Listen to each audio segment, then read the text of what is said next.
Hello, everybody, and happy Mental Health Monday. Another quarantine edition. Hopefully, those are done soon and we can get back to normal. But until then, quarantine edition. Hope everyone's holding up okay. It's been another week, which seems crazy. The time seems to be going fast somehow and also slow at the same time. So I hope you're all doing okay. I know it can be really hard being cooped up. I'm kind of figuring out, really getting into the groove with my new quarantine routine. And I was just thinking today how thankful I am that a lot of the stuff in my protocol I can still do.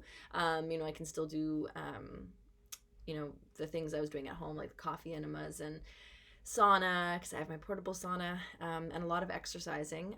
Like my blog post from last week, there's a lot of exercising that I've been able to do inside, and but still be able to keep it new and keep it interesting. So I'm really thankful for all of those things that I'm able to still do despite this isolation. Because of course that helps a lot with mental and emotional health surrounding cancer and staying on track with that kind of stuff, but also just around being cooped up inside, right? Because finding things, productive ways to spend the time is really important. So then that got me, thinking. Of course, I think about, the good things most of the time, hopefully, but of course some of the negatives, they creep in every day at various points as well. And one of them is that, I think in this, food is going to be really a struggle for some people, just because there's lots of the stuff that doesn't go bad in the stores, of course, lots of preserved stuff. But I feel like it's probably going to get harder to get fresh produce, particularly organic. And we've been okay so far, but it was just something that, was on my mind today. And then I was reminded of, and it was actually nice because it's something that I have forgotten to do. I think with being away and everything, things, slip your mind, and things that you did often, you forget to do.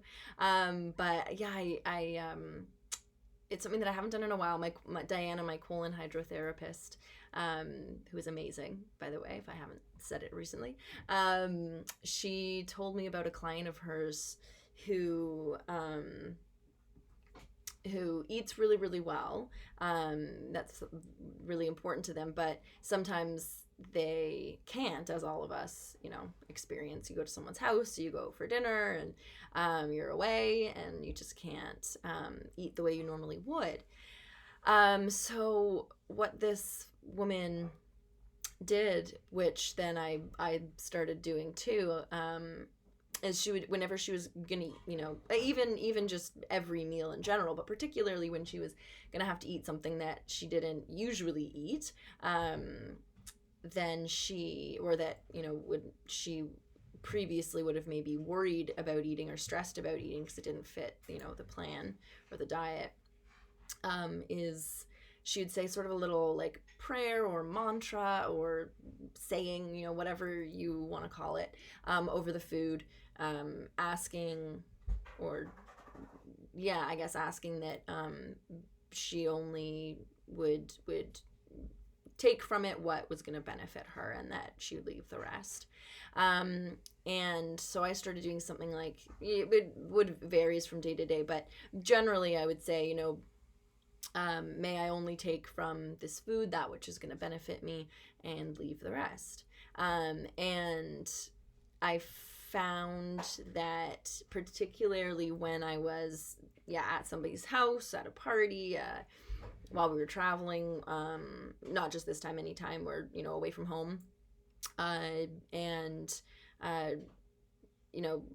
any situation where I was having to eat something that maybe had sugar in it or wheat in it or whatever, that I would just say that, and may I only take from this that which is going to benefit me, and that would help to ease my anxiety around eating it. So even if I don't know if that actually, does anything on a biological level, but definitely on a mental level, it helps me to not feel as anxious or stressed about having to slide sometimes on my diet.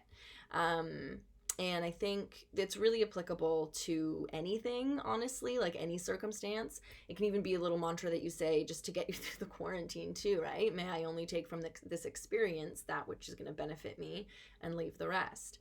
So I think it's a mantra that you can use in a lot of different scenarios. It doesn't have to be particularly surrounding, your diet or your protocol. But I think it's just a really nice reminder that, there are times when your protocol, your routine, it's going to slide. You're faced with a challenge or an obstacle, something that you didn't necessarily anticipate, and you're wondering how any good is going to come from it. So just saying that, mantra is a little reminder that there is good in each situation. There is good in all food. There's nourishment there, even if it came out of a box. And to sort of just place your focus there, place your focus on what's good, and that you take from it only the good. So like I said, I use that with diet, with the foods that I eat, but some people you could take it and use it really in like any circumstance. But so if you have been feeling any stress or anxiety around not necessarily sticking to your protocol, sticking to your diet, sticking to your regular routines, just know that it's okay. We're literally just trying to survive a global pandemic. So if you're not as productive as you usually are, it's fine. If you're not sticking to your diet as much as you usually are, it's fine. It's not, it's an unprecedented circumstance. So we're all doing great. I hope you guys have had, again, a great Monday and a good week. And I know that it might be hard for some people to call it great given the circumstances, but I hope it's as great as it can be given the situation that we're in. It's craziness. All right. I'll talk to you soon, guys, and have a good week.